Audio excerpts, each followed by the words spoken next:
for toasting. You can smell the fresh brew aroma. First cup, I'm up out the coma. I'm spracked out, feeling like I can move a mountain. How many cups is that? Who's counting? Coffee pouring out the fountain of youth. It's an OG energy drink with the boost. You know, the girl down at the OG energy drink, all up in the mix. With a boost. Yes, sir. I hope you're ready. You know why coffee takes out a lot of the guesswork? When I used to take those 5-hour energy drinks, like, you know what I'm saying? Like, so I could have the energy of a kid, you know what I'm saying? Right. I drink half of it, and then I'd wonder, am I going to get half as much energy for the 5 hours, or am I going to get full-blown energy for 2.5 hours? I don't know if you have an opinion on that, LMNO. I mean... If you drink a half a 5-hour energy drink, what's going to happen? You getting 2.5 hours? Or are you getting 5 hours, but like medium strength? Well, you make me think if you smoke 1/8 of an ounce, it's not like you're still going to get equally as high, right? So okay. I feel like maybe the numeric breakdown of that, it just, once that joint hits your system, you're off and running, man. And coffee takes a lot of the guesswork out of it. I'll tell you that much. That's why I stopped. It's like I can't do the math. I'm just gonna stick with coffee, bro. The OG energy drink. Absolute. Yeah, you know what? To be honest, I've never even tried a Red Bull off rip. Like I've never even messed with like Red Bull and vodka or none of that. Like Monster. Never did a Monster. Never had a Monster myself. Dude, my lady, she does this one drink, and I swear it's like cocaine or meth, but it's that C4. You seen this joint? Some super energy, like, but then, she takes like a cup of that, and then she's off and running like 15,000 miles, and then she's back like as if it was nothing. Like, damn. Hey, bro. I'm Mexican, but I don't fuck with anything with a skull on it, bro. Like, I already know. If your energy drink has a skull, or, I know it's supposed to be like a shout out to me, but like, I'm cool off that. I see where you're going with this fucking product here, and I'm cool off that. Yeah, give me a watermelon on something. I'll fuck with that all day. There we go. Yeah. But here we go. OG energy drink. We saw the video. It's an animated video, and shit. You know what? Since it started right in the middle, and because we're in control of our own shit, we're just gonna run that back. Office make better coffee on there. Okay, so I'm gonna run this back here. I'm gonna pump it up. Ooh, relax. Hey, great coffee. Try it. Yeah, we got the beans for roasting. Grind them down, another cup for toasting. You can smell the fresh brew aroma. First cup, I'm up out the coma. I'm spracked out, feeling like I can move a mountain. How many cups is that? Who's counting? Coffee pouring out the fountain of youth. It's an OG energy drink with the boost. Boom. All right. How long have you been drinking coffee? I gotta ask. It's the first question I often ask. Yeah. Basically, I've been rocking with coffee 20 plus years. If not, definitely closer to the 30 range. So, definitely coffee. I didn't always start out drinking just straight black coffee. I used to throw the sugar and the cream in there. And then one day, my step pops, he just basically was like, you're going to have some coffee with that? And ever since then, I was just rocking black coffee because, it definitely makes a hell of a difference. So, but yeah, dude, I've been with the bean for a while now. Did you grow up? I grew up. My dad called me over, hit me with that Michelob. I was probably I don't even want to say how young I was, but and then the same thing. I think we adults treat coffee. I know I do with my kids the same way my parents used to treat, well, maybe not the way they used to treat beer because my dad was really liberal, but it was still it was an adult drink. And if you were going to have some, it was going to be in secret almost. You know what I'm saying? Like, oh, yeah. No, we freak out when Moon, this blessed angel right here, when she grabs for the coffee, we're like, no, because she's already bouncing off the walls. So it's like, but in hindsight, actually, maybe the crash would be so immense. Because she could really stand to take some good nap time. Because she just rocks. She's the OG energy drink with a boost. This chick right here. So yeah. Yeah, no. Yeah, it's like alcohol too with the kid, right? You like put the alcohol in the kid, and the kid would just like, again, this not a financial advisor. Hashtag not a financial advisor. Do not try any of this at home, bro. But allegedly, allegedly, you stick your. And with my oldest daughter, I was always I mean, of more recent years, like she's 14. So with her, I'm more liberal with the beer offerings and everything. And she'll do like little baby sips, but I was the jerk that was giving her like triple IPAs, like these hard body beers. And like I would look over and she just slumped up. And I'm like, damn, I'm a piece of shit, dad. Like, what the hell just happened? And fortunately, my step pops, he bless his heart, but you know, he's more of a pothead. He wasn't a beer drinker, but he was like a real like productive pothead. He wasn't like, you know, look over and see him on the couch yelling, and you know, he was just always a busybody. But he had the same, he had the formula down. He had coffee and tree. That was his his go-to. It's a golden equation. It's a golden formula if you figure that out. It is. Yeah. Well, you wonder about that. You know, big ups the productive weed head, because the stereotype of the lazy weed head has done a lot of damage. And I wonder today, was that the product of just bad weed or really good weed? Because like some brick weed will make you go memes, bro. Like the last thing you want to do is smoke some brick weed and just ruin your day with some lethargy. You know what I'm saying? This is a good point. But I think on the flip side, the more like even like my step pops, he was real reluctant to like even when weed became like chronic, he'd be like, Jimmy, like, don't give me that chronic. Can't you get? He was still asking for lids. You know, he's like, I want sticks and seeds. Like, I want to know. It's real. You know, it's real. I want the blue flame. I want to know it came through in a gas tank. You know, like when he finally transferred over, he was like, he found himself smoking tremendously less. You know, and but at the end of the day, too, I think it boils down to your work ethic, your grind mode, your hustle, and so it doesn't even matter what it is you put in your body. You know what I mean? Because I know lazy cokeheads, like what a waste. There you go. You know, it's like what the hell, like damn it. That's funny shit. No, you grew up in Long Beach. Long Beach, you had to have flow, and once you get enough flow, you get a nickname.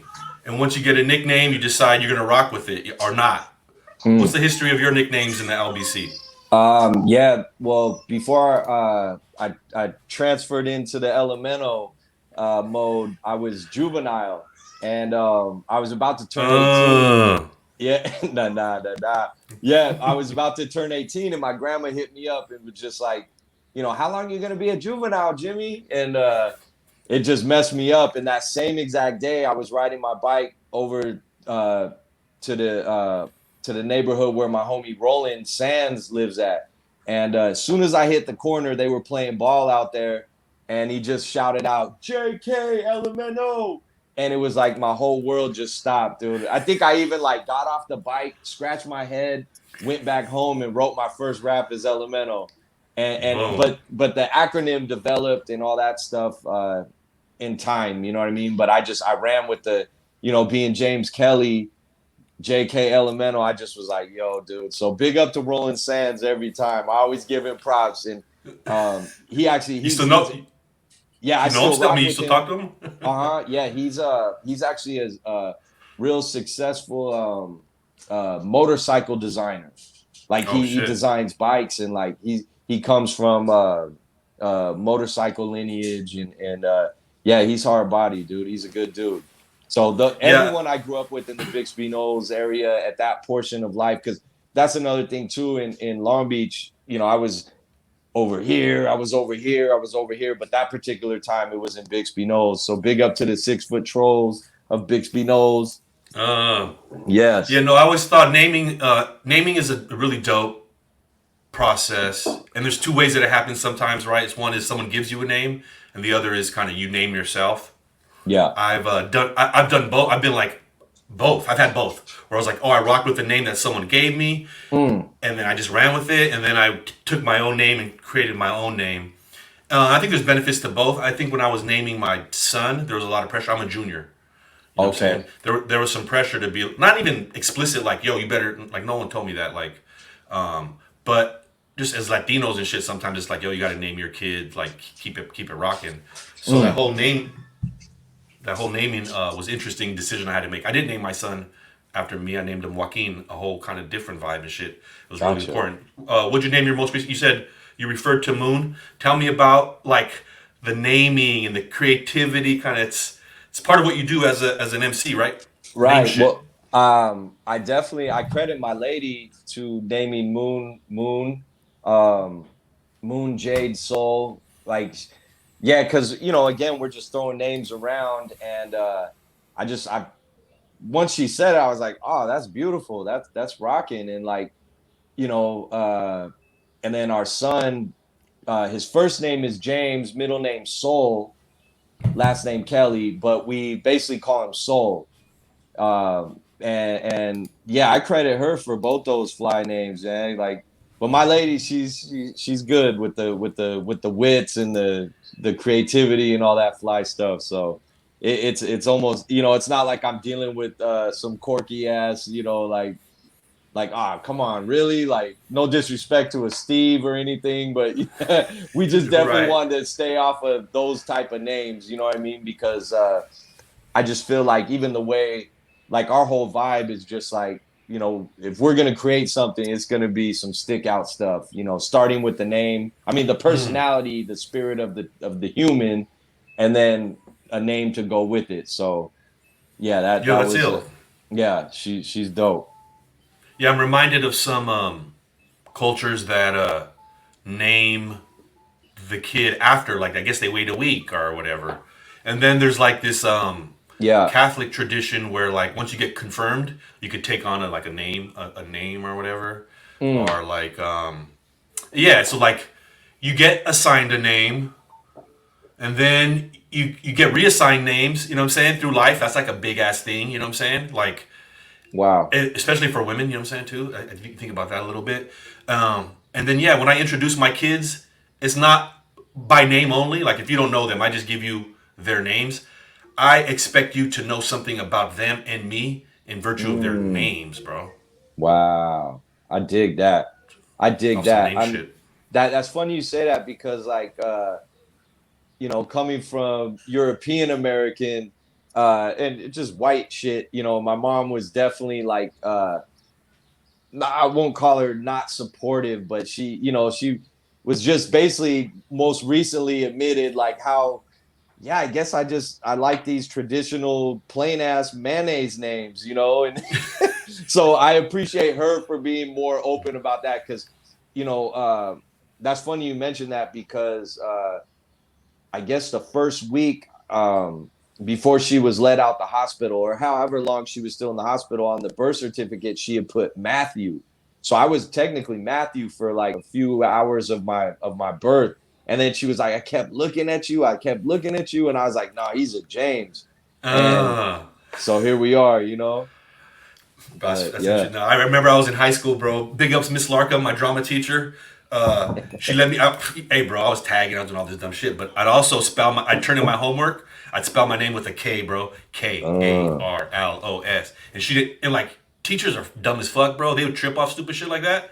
Other teachers would, but she yeah, wouldn't, you know what I'm saying? And that was all like right, mad liberating, bro, for right, the 3 weeks that I did it or whatever. yeah, Dumbass idea, but hey, she didn't trip.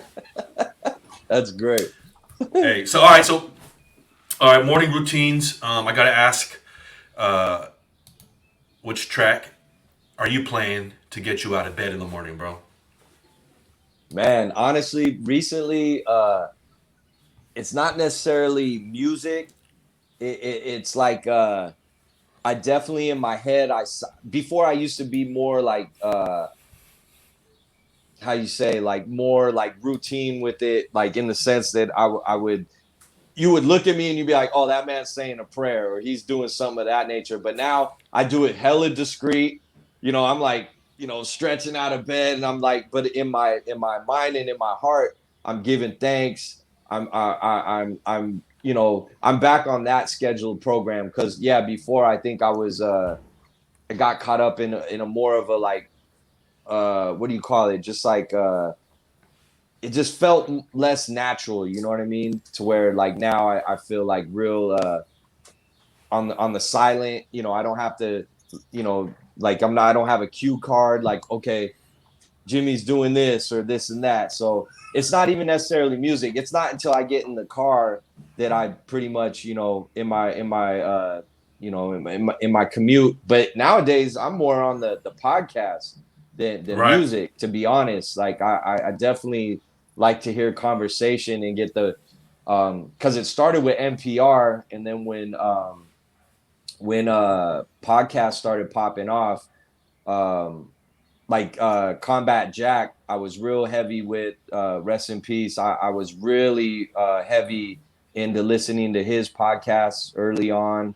And then fast forward, despite the drama and all that trash, I rock with Joe Budden podcast heavy, like just because of the transparency and the conflictiveness. And I'm like, all right, I'm not the only asshole out here. Like, you know, it's good. It's good to hear that. So, but yeah, Well, you have man. a lot of you have an interesting perspective on like the role that hip hop is playing in pop culture, because you're part of the generation that saw it go from fuck, it'd be dope if they played a hip hop song on the radio, like let me get a tape so I could record it, to you can't escape fucking the sound. Oh, dog, I'm in Target the other day, and I swear to God, I heard main source. I was like, what the hell? Like, I heard looking at the front door in a Target, you know, and I'm like, okay, we've arrived, you know, in my heart. It was like, fuck. Yeah. No, it was a trip, man. Like like you said, it's but you know, they said the same thing about rock and roll and everything. So like in my heart, I've always known how powerful and how long lasting hip hop is a culture, not just rap music. Cause you know, nowadays I feel like rap music has such a bad rap, pun intended, because it's not based on the culture, you know, whereas like being a part of the group that I'm in, the Visionaries, like we are just, you know, as my homie calls us, hip hop as fuck, you know what I mean? And so it's like, that's basically it, you know, DJ based, you know, breaker friendly, and everyone in the group is pretty much has like some kind of style with a tag, you know, it's like we're all in tune with, you know, the whole gamut, you know. I saw that with the autographs on the Father's Day joint. I was like, oh, motherfuckers really got letters. All right, yeah. I see what's happening. Yeah. Well, I think there's something about the like the nostalgia, not even nostalgia driven, but like the hip hop podcasts that focus on artists that came from our era of growing up, because we come from the same era. Our identities, because you know, hip hop for us wasn't passive. We were, even, you know, we contributed it even to the people who weren't like singing or dancing, whatever the fuck. If you consumed it, you almost had to like work to consume it. You had to show. It's like you had to eat shit to say you were hip hop a little bit, so that made you part of it in a different way, that you don't have to eat shit to say you're part of it now. Like even as a Mexican, like motherfuckers would be like, yo, why do you like that black music or whatever? Like it wasn't like automatically okay to rock with this shit. So I feel more invested in the stories, even though I didn't fuck with Search. Like I didn't know MC Search, but to hear him tell his story about that era, I was like, oh yeah, I was there, like low key. Yeah, no, that's real. I mean, it definitely, you know, there, like you said, it was it's not just like an automatic pass with the whole experience and everything, and like, you know, being looked at and questioned why you would even be interested in the culture, I think was part of that. Because, you know, you've seen people get punked out of loving hip hop.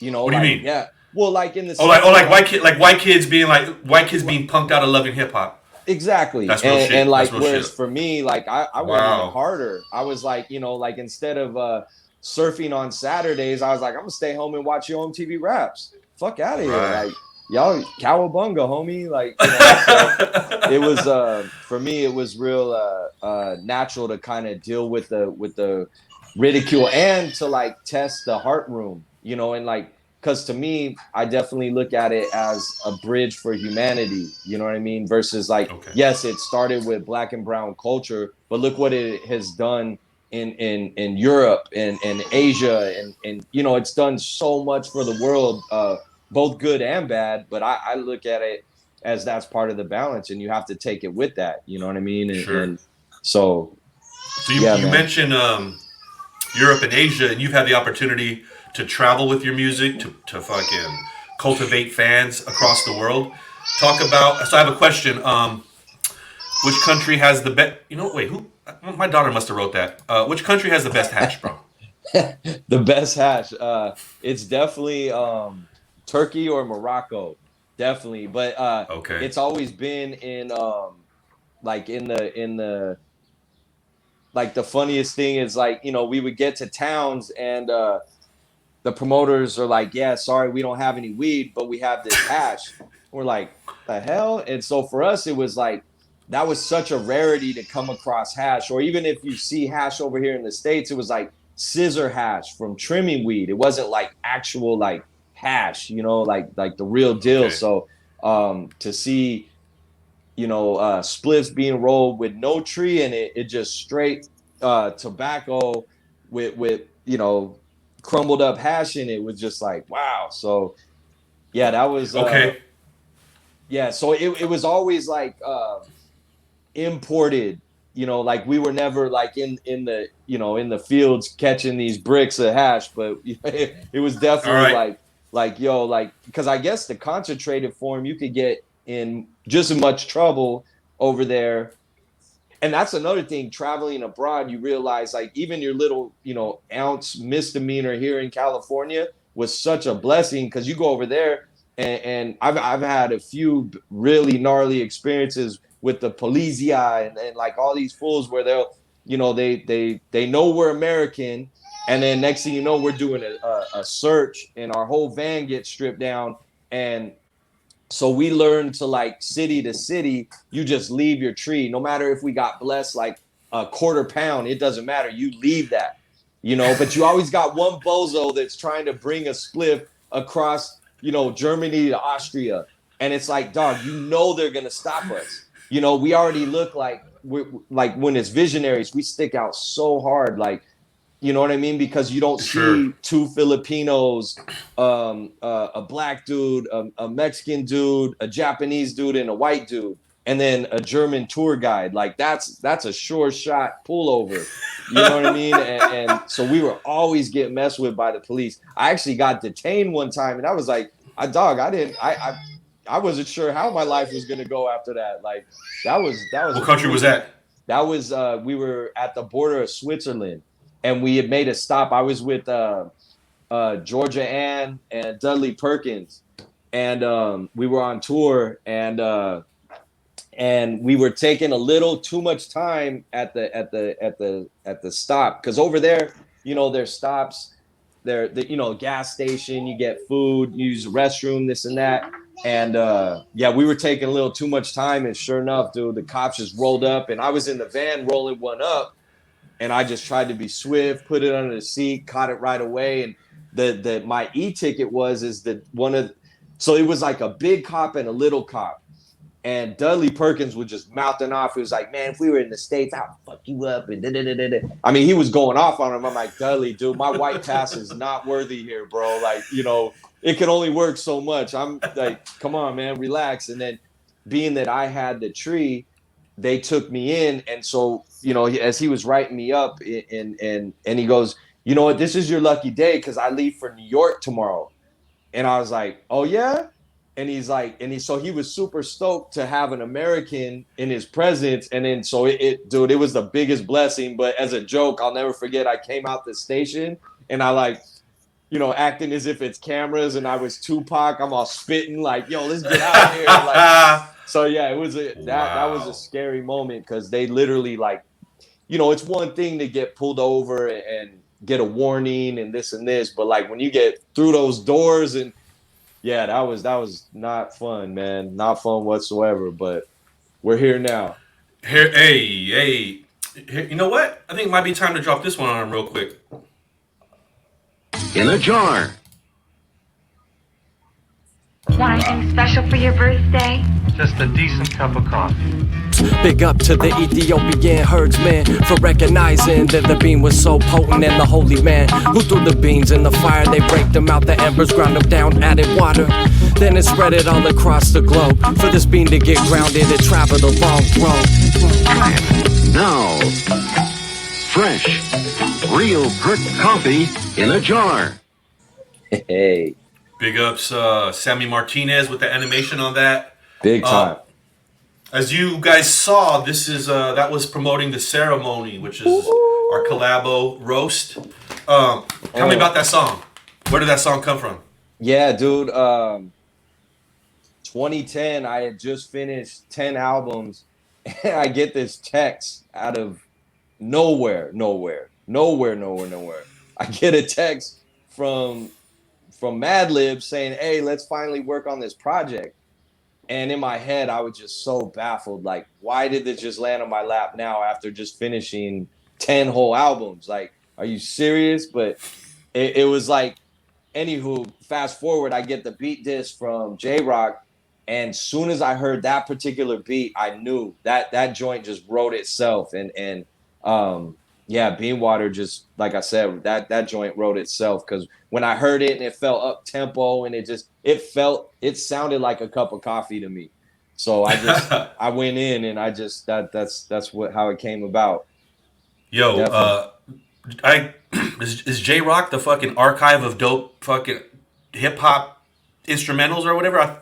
Aren't there stories of him with like Dilla tapes and shit like that too? Yeah, he's always been that go-to. And don't get it twisted, J-Rock himself has tremendous beats. Like, if you think about it, like all the Visionaries, like gems have been from, not all, but majority, like, you know, If You Can't Say Love, Blessings, Do-Gooders, like we got joints from J-Rock that are, and me personally, just LMNO joints, like J-Rock has beats. So he just naturally has gravitated towards, you know, like minds when it comes to beats. But him being a DJ, I think he puts more perspective on other people's OPP, on other people's production. That's what's up. Yeah. All right. So when you're abroad, it's always good to have a little taste of home. And I don't know what extremes you go to, but whenever I'm on the road, take me some Pop-Tarts. I have to ask, this is about your morning routine. What's your favorite Pop-Tart, my G? It would have to be and I'm already, it's a disclaimer just because I rock with the no glaze because or you know, the no frosting. I know I'm gonna rock the world with this, but being vegan 20 plus years, I've had to search for the accommodating Pop-Tarts. And so there are vegan Pop-Tarts, but strawberry or I think it's blueberry. But they're not the Pop-Tart brand. They're like a kosher brand or something. Yeah, it's like I couldn't even tell you the name of the brand, but they do have vegan Pop-Tarts out there. I mean, they got vegan ham, homie. They got got vegan everything. So it's a culinary art. You legit read, so you're pretty good at reading packages and kind of finding your fucking, you know, the 13 names for swine or whatever on a fucking package or whatever. Yeah. And I mean, at this point, you know, you basically have so many more options when it comes to accommodations. You know, it's like the other day we got some chipotle and I got the sofritas bowl. And in that bowl, there was like 3 big chunks of beef in there.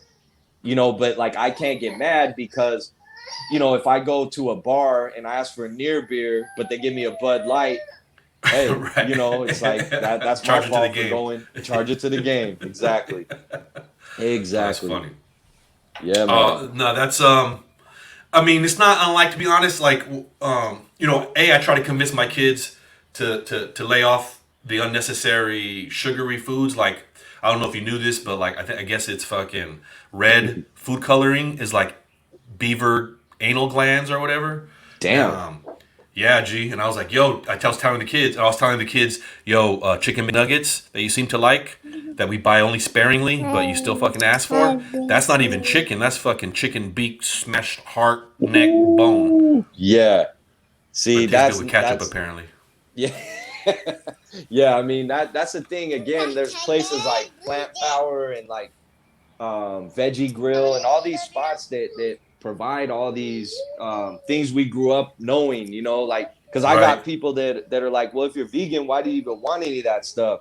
And my response is like, well, you know, being that that's what we grew up on, the fact that they have these options for, you know, because it's Right. when I stopped eating meat, there wasn't even these options. So it was like you had Right. to like, you know, push things aside and just, you know, it was a lot more difficult. Whereas now it's like, yo, man, it's just so many incredible, like, and really, really tasty options. You know what I mean? So, but yeah, dude, I don't put anything past like hearing that about the you said the red 40, right? Well, is that what it is? Red 40? I don't remember. I don't know. Yeah, It's dog. Like something. all It those has a things, number in like, it. yep, because those are the things I definitely always look out for, and it helps too. Like, you know, my lady is really good. She's really good at cooking vegan and being a vegan, and we got this vegan baby right here. And That's what's up. yeah, you see, it's, you know, because before I know there was like nutritional issues and things of that nature, but yeah, we definitely get our protein and we live all right over here. That's what's good. You know, one thing we will do, you know, actually, here, let me do this.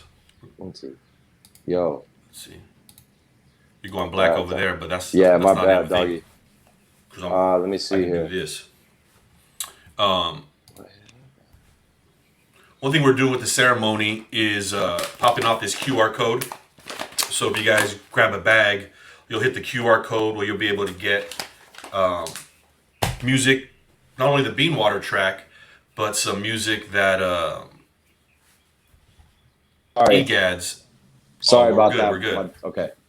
We're good. We're good. And I was just telling them about the QR code. If you buy the bag, you scan the QR code and you go to a unlisted website, and that website has some music, some exclusive music. We have a remix album that EGAD's put together, which is pretty dope.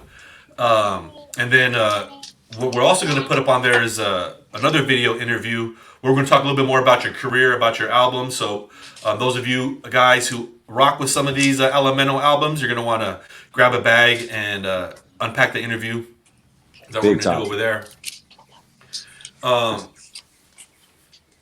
Shit. You know what I feel like doing right now? This. You know, the girls down at the office make better coffee on their hot plate. Hey, great coffee. Now wait, so those you know, I have a question for you. Those sound bites. Did you add those in after? Is that what that was? Yeah. Hey. It's because again, like, you know, I basically got the beats and yeah, the whole album, every pretty much all the sound bites I provided, you know, in terms of layering and like subject wise, like correlating with the album and whatnot. So yeah, Okay. definitely.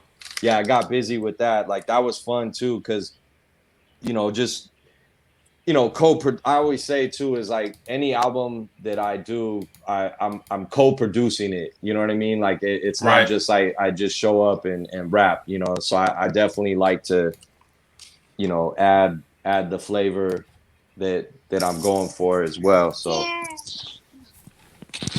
right, man. Shit. Well, you know what? You guys just dropped this. Here, you guys check out the new Visionaries album, V, that you can catch at visionarieshiphop.store. Tell us about that album. Was this your guys' most recent album, the first album after a hiatus? Is that right? yeah, it's our fifth album and fully produced by Rhetmatic. And we've always had like a long process when it comes to making the albums, just because, you know, we got Danu and Diego. Zen at the time was he was up in the Emerald Triangle, up in the hills, cultivating greatness. So we all kind of spread out, and we'd have to make extra efforts to get together and record. And this particular album took a little longer to put together, but it was definitely. Actually, I wouldn't say it took a little longer than every other album, but to have. Normally, we would have like like I was saying earlier, like we would have J-Rock involved. We've had DJ Khalil involved, even Key Cool, who makes monster beats. We just basically left it for like Rhett basically wanted to do the whole album. And I was reluctant at first just because I support the formula that we typically have. But when he started playing the beats, I was like, all right, dude, let's go. So again, there's no need to have features or anything of that nature. So it definitely came together, you know, about the same pace as all the other albums. But yeah, man, I'm super proud of this album. We already have dropped some really dope videos for it. And yeah, man, looking forward to getting out and touring it and, you know, promoting it on stage for sure. Because that's definitely is the live show. And even having, you know, is, you know, most challenge. You know, he pushes through. He's a soldier like no other. You know, one of the biggest hearts I know. So, yeah, to just travel that brand means a lot to me. You know what I mean? Like, yeah, big time. Like, I definitely love being a part of the Visionaries, no doubt. So we're looking forward to a return to some sense of normalcy in 2021. We're planning an event ourselves that's going to take place in downtown Pomona. We'll keep your ears out for that, open for that in July. Thanks for joining me, Moon. Big ups. And we're going to catch you guys at the website, mestizo.coffee/limited. And before we actually close... Move. Ain't this